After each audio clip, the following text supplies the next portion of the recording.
My girlfriend cheated while I worked. Overnight shifts to support her, so I packed my stuff silently and left her, explaining her lies to everyone she manipulated. I'm a 27-year-old guy, and for the last 2 years, I thought working myself to the bone would secure the future my girlfriend and I dreamed about. Every night, while the city slept, I was stacking pallets in a freezing warehouse, the sound of forklifts echoing through concrete walls. My shift ended just as the sun rose, when most people were starting their day. I'd drive home exhausted, hands numb from the cold, but there was a strange comfort in knowing I was doing it for us, for something bigger than myself. Hannah used to say I was the most reliable man she'd ever met. She'd wait up sometimes with dinner reheated, half asleep on the couch, but smiling when I walked through the door. Back then, her words felt like fuel. Every "you're my rock" made the aches in my back worth it. She was switching careers, taking evening courses, and trying to figure out her next move. I told her I'd handle the bills until she got back on her feet. It wasn't even a question. That's what love was supposed to be, right? Partnership. But somewhere along the line, something changed. She started buying new clothes, nicer ones, saying she wanted to look more professional for class. At first, I was proud of her, even teased her about becoming the fancy one in the relationship. But then the late nights got later. The study groups became more frequent, the makeup more meticulous. One morning, I came home early from a canceled shift. Her perfume still hung in the air, but she wasn't there. Just a note on the counter. Study group ran late. Don't wait up. I remember staring at that note longer than I should have, feeling something I couldn't name yet. Not anger, not suspicion, just distance. And for the first time, I wondered if my hard work was building a future or just keeping me blind. The next few weeks felt off. Not in any dramatic way, just quieter. Hannah stopped asking about my shifts or bringing up our plans for the future. Instead, she'd spend hours on her phone, screen angled just out of sight. When I'd walk into the room, she'd click it off with that casual but too fast movement that always means someone's hiding something. "Who was that?" I asked once, half joking. She didn't even look up. "Just a classmate. We're planning a project." I nodded, pretending it didn't sting. Maybe I was just tired. Working nights does strange things to your head. You start doubting your own instincts. I told myself she deserved trust. She was studying hard, trying to make something of herself, just like I'd always encouraged. But it wasn't just the phone. Her friends, who used to greet me warmly, now gave me these strange looks when we'd run into each other, like they knew something I didn't. I brushed it off as paranoia, but one night, while dropping her off at study group, her best friend slipped up. "So, I'll see you both Friday," she said, smiling. "Both?" I asked. Her face froze. "Oh, never mind. I thought you were coming to the dinner thing." "What dinner?" She mumbled something about mixing up plans, but her eyes gave it away. There was a dinner, and I wasn't invited. That night, as I loaded another pallet into the back of a semi, I couldn't stop thinking about it. The silence between us had turned into something else. Something heavy, like invisible smoke filling every room. Still, I pushed it aside. She'd been good to me before, hadn't she? Maybe I was imagining things, but deep down, beneath all the denial and exhaustion, a small voice whispered the truth I wasn't ready to hear yet. Something was beginning to break, and it wasn't just the trust. I tried to tell myself it was nothing. People change when they're stressed. That's what I kept repeating.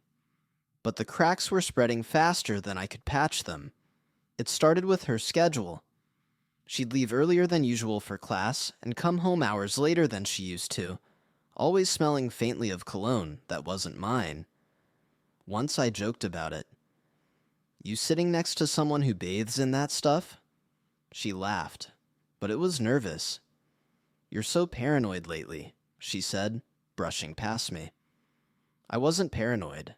I was exhausted, and the more tired I got, the harder it was to tell the difference between fatigue and intuition. One night, as I was grabbing a quick nap before my shift, I noticed her phone buzzing nonstop on the nightstand. The screen lit up with the name I didn't recognize. Tyler. My stomach dropped. Before I could even think, I reached over and turned it face down, pretending I hadn't seen it. I told myself it was a coworker, maybe a classmate, maybe nothing. The next day I tried to bring it up casually. "Hey, who's Tyler? You mentioned him before, right?" She froze mid-bite at breakfast. "Oh yeah, he's just one of the study group guys. He helps me with the marketing assignments." Her voice sounded rehearsed. I smiled and nodded, but something in my chest went cold. Later that week, her best friend accidentally mentioned that Hannah had gone out for dinner with Tyler in the group. But when I asked Hannah, she said she'd been home all evening watching a movie. That was the first time I knew, not suspected, knew, that something wasn't adding up. Still, I didn't confront her. Not yet. Because a part of me, the part that worked every night for her dreams, needed to be wrong. But deep down, I wasn't. And soon, someone else would make sure I knew it. It was around 3 a.m. during one of my overnight shifts when my phone buzzed in my locker. I rarely got messages that late, so I figured it was a coworker asking for a shift swap. Instead, it was an unknown number with no profile picture. The message was short. "You deserve to know the truth about Hannah." Attached were 3 photos, grainy but clear enough. Hannah standing outside a restaurant, laughing with a man I immediately recognized from her phone. Tyler. In one picture, he had his arm around her waist. In another, they were kissing before getting into his car. My hands went cold. The concrete floor under my boots felt like it vanished. For a few minutes, I just stared at the screen, hoping I was misreading it, that there was some explanation. But there wasn't. The text continued. "She's been lying to you for months. Check her bank transactions if you don't believe me." I couldn't think straight. I just kept replaying every study night, every late return, every lie disguised as exhaustion. My throat tightened, and the hum of machinery around me became distant, muffled, like the world had gone underwater. When I got home, she was asleep, peaceful. I stood there in the doorway, watching her for a long time, my chest burning with a mix of rage and heartbreak. I didn't wake her. Instead, I sat in the kitchen, scrolling through our shared bank account. And there it was, a hotel charge from the same night she said she was at class. I didn't say a word. Not to her, not to anyone. I just stared at the receipt, realizing this wasn't a bad phase or misunderstanding. It was betrayal, cold and deliberate. And for the first time, I started thinking not about saving the relationship, but about what she really thought I was too tired to see. After that night, something inside me went quiet. Not broken, just still. I stopped arguing, stopped asking questions, stopped defending myself against her moods. If she was going to lie, I'd let her. I just needed to see it for myself. At home, I became a ghost. I'd leave early, come back late, pretend to sleep through her movements. But when she wasn't looking, I was watching everything. Her phone habits, her routes, her tone when she said, "study group." It was all there. Patterns I'd missed before because I trusted her too much. One afternoon, I checked our shared phone plan records. She didn't know I still managed the account. There it was again. The same number she called almost every night around midnight. Tyler. Short calls, long ones, sometimes right after I'd left for work. I copied the data, stored it quietly on a flash drive. "Hannah," I said that evening, while pretending to scroll on my phone, "how's the group project coming along?" She smiled too easily. "Good, actually. We're almost done. I'll finally be able to relax soon." I nodded, forcing a small laugh. "You deserve it." She leaned over, kissed my cheek, and said, "You're the best. I don't know what I'd do without you." And that hurt more than any lie ever could. Later that night, while she was in the shower, I checked her purse. Receipts, lipstick she never wore for me, a hotel loyalty card tucked between her notebooks. My stomach twisted. She didn't even bother hiding it well, because in her mind, I wouldn't ever look. By the time I crawled into bed, she was already asleep beside me. I stared at the ceiling for hours, realizing I was sharing a life with someone who'd already left. She just hadn't said it out loud yet. And the cruelest part, she still looked peaceful doing it. It was a Tuesday afternoon when my phone buzzed with a message I didn't expect. The name made my chest tighten. Emily, Hannah's best friend. We'd known each other for years. She'd always been kind, polite, never crossed any lines. But she'd also grown distant lately, like everyone else in Hannah's circle. Her message was short, but heavy. "We need to talk. You deserve to know what's really going on." We met at a small cafe near my work. She looked nervous, glancing around before sitting down.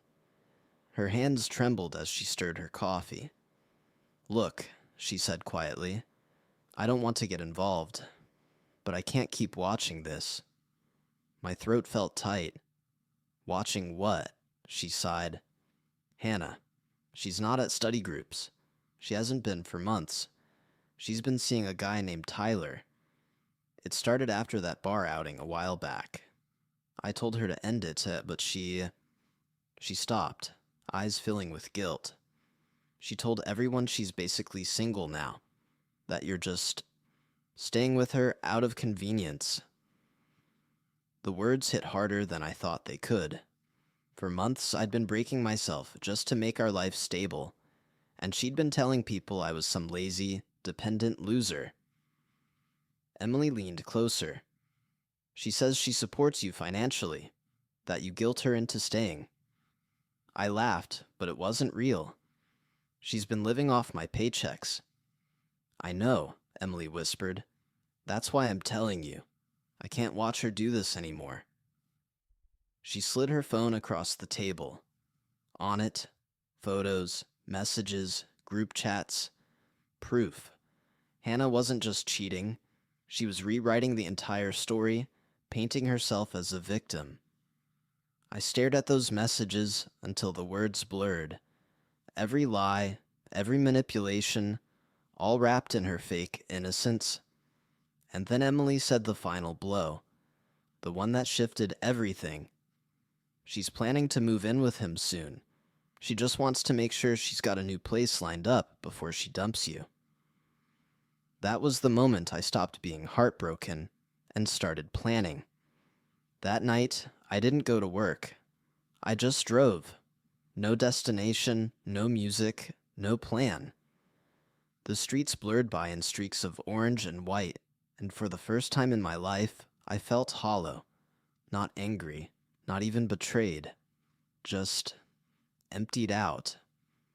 I parked outside the warehouse eventually, sat in the car until sunrise, and thought about every hour I'd spent breaking my back to build a life for us. Every bill I paid, every overtime shift I volunteered, for so she could focus on herself. It was all for someone who'd already replaced me in her mind, and probably in her bed too. When I finally got home, Hannah was in the kitchen, humming softly as she made breakfast.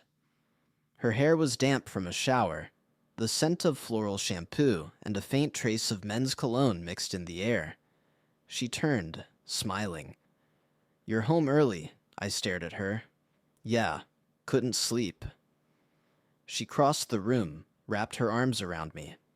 You work too much. I keep telling you to slow down. That sentence nearly broke me. Slow down? I'd been running myself into the ground for her, and she was telling people I was a burden. I wanted to scream, to throw every truth in her face. But instead, I stayed quiet. Because deep down, I realized something awful. No confrontation would fix this. She'd already decided who I was in her story. Later that day, I overheard her on the phone in the next room. Her voice was low, flirtatious. Yeah, I'll leave him soon. He's comfortable, but you're exciting. I froze in the hallway, gripping the door frame. That was the exact moment I hit rock bottom. There was no denial left, no confusion, no excuse. Just the truth, raw and ugly. The woman I was killing myself for had already buried me emotionally. And that's when something inside me shifted from heartbreak to resolve. After hearing that call, I didn't explode. I didn't throw things or demand answers. I just stood there for a while, staring at nothing, and felt a strange kind of calm settle in. The kind that only comes when the pain burns itself out. I'd already lost her, but I wasn't going to lose myself too. So I started planning, quietly, methodically. Every morning after my night shift, I'd come home, make small talk, and pretend everything was normal. But when she left for class, I packed, one drawer at a time. My clothes, important documents, the tools my father left me, all went into boxes I hid in my car trunk. I deleted myself from the lease, rerouted my paychecks to a new bank account, canceled the streaming services and utilities tied to my name. Every move was small, deliberate, invisible. She never noticed. She was too busy texting Tyler, smiling at her phone while calling me babe, without even looking up. One night, while she was asleep, I sat at the kitchen table, staring at her half-finished cup of tea. My reflection stared back in the dark window. Tired, hollow-eyed, but steady. That's when I wrote the note. Just a single line. You can explain this to everyone you lied to. I'm done. I folded it and tucked it in an envelope. Then I began printing everything. Screenshots, receipts, phone logs, even that hotel booking. I didn't do it for revenge. I did it because she'd twisted my name so badly that people thought she was the victim. I wanted the truth to speak for itself. By the end of that week, all my belongings were gone, except for my work jacket and boots by the door. She didn't even notice. And as I looked at her that last night, laughing on the phone with him, thinking she'd fooled everyone, I decided she'd never get the satisfaction of seeing me break. I'd vanish instead, and leave her with nothing but silence and the truth. That night felt strangely peaceful. Hannah thought I'd left for another overnight shift, but I wasn't headed to the warehouse. I drove home after dark, lights off as I pulled into the side street near our apartment. My heart wasn't racing, not anymore, just steady, like I'd already accepted how this would end. Inside, the apartment was quiet. Her perfume still lingered in the air, mixed with the faint hum of the dishwasher. My bags were already packed, lined up neatly by the door. I took one last look around. The couch where we'd eaten takeout on her first promotion night. The cracked picture frame of us from better days. None of it felt real anymore. Before leaving, I unlocked her tablet, the one synced with her messages. It didn't take long to find what I expected. Can't wait to see you tonight, baby. From Tyler, sent barely an hour ago.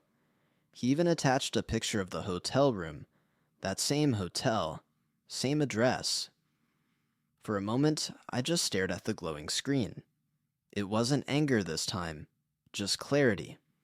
Everything I'd been suspecting, everything I'd denied, was there in pixels and timestamps. I gathered the printed screenshots, receipts, and her own words into the envelope. On the front, I wrote her name in big, calm letters. I left it on the kitchen table beside her favorite mug. Then, before turning off the lights, I looked around one last time and whispered, "You'll have to live with it now." I stepped outside, locked the door behind me, and didn't look back. As I drove away, my phone buzzed. Her location popped up automatically. Hotel, 3rd floor, same address as always. I smiled to myself, not out of spite, but out of freedom. She had no idea that when she came home, everything she'd built on lies would come crashing down. And the silence I left behind would be louder than any fight she ever imagined. The next morning, while I was miles away in a cheap motel, I imagined her waking up, expecting me gone for another long shift, coffee still warm, her lies still safe. Instead, she'd find the envelope, the proof, the silence. It didn't take long for the fallout to start. My phone lit up with messages one after another. First confusion, then panic. "Where are you? We need to talk. Please don't do anything stupid." By the 3rd message, her tone changed. "You didn't have to humiliate me like this." I didn't reply. I didn't need to, because while she was spiraling, her world was already crumbling around her. Later that day, Emily messaged me again. "She's freaking out. Everyone knows. Her friend saw the envelope." Apparently, Hannah had tried to spin the story again, saying I overreacted, that it was just emotional confusion. But this time, no one believed her. The screenshots spoke louder than her excuses. Every text she'd sent to Tyler, every cruel thing she'd said about me, all laid bare for the same people she'd manipulated. She tried calling Emily, begging her to defend her, but Emily told her flat out, "You did this to yourself." I heard through mutual friends that Tyler ghosted her immediately after. The man she'd risked everything for didn't even pick up her calls once the truth came out. Meanwhile, I sat in that quiet motel room, phone buzzing endlessly on the nightstand, staring at the wall. For the first time in months, I felt peace. No screaming, no manipulation, just silence, the kind that feels like freedom. And though I hadn't said a single word, she was finally forced to answer for everything. Not to me, but to everyone who'd once believed her. 2 days later, she showed up at my workplace.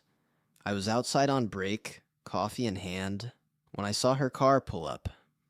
For a moment, I thought about walking away, but part of me wanted to see her face, to see what guilt looked like when the lies finally ran out of room. She stepped out wearing sunglasses, makeup half done, like she'd tried to hide the sleepless nights. Her voice cracked as soon as she said my name. "Can we please talk?" I kept my tone calm. "There's nothing left to say." She shook her head, tears forming.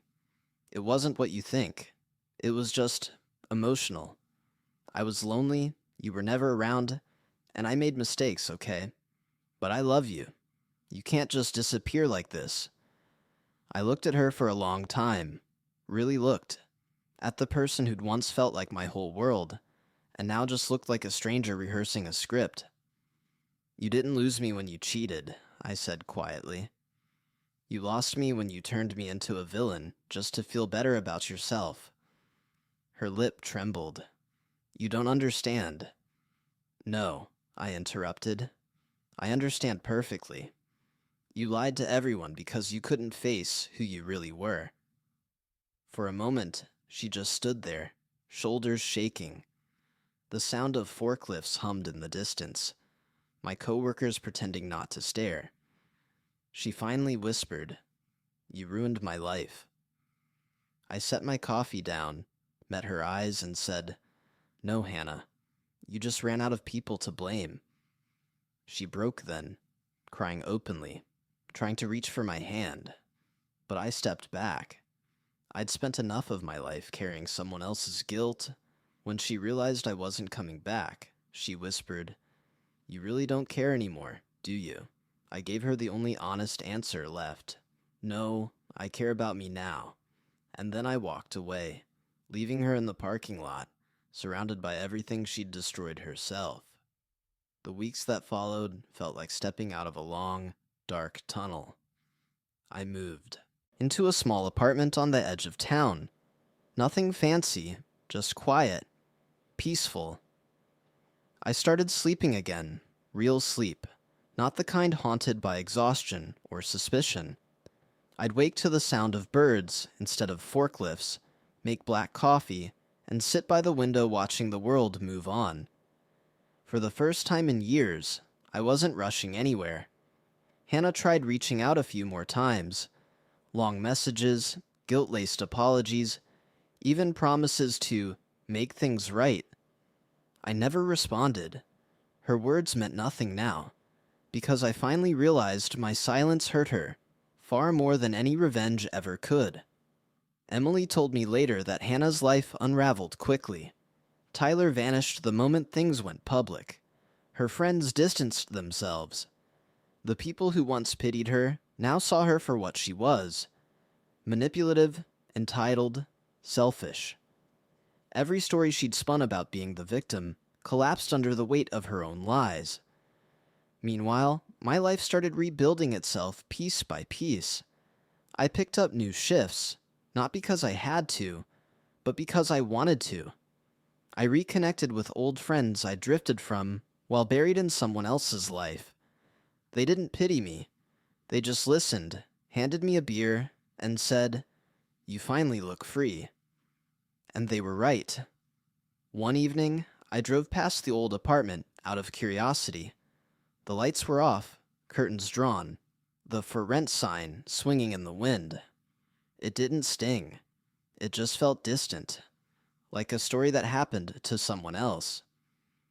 I smiled, rolled down the window, and let the cool night air hit my face. For once, I didn't need closure from her, because the truth was, I already had it. I didn't expose her for revenge. I just walked away and let her face everything she'd tried to bury. Leaving quietly was the loudest thing I ever did.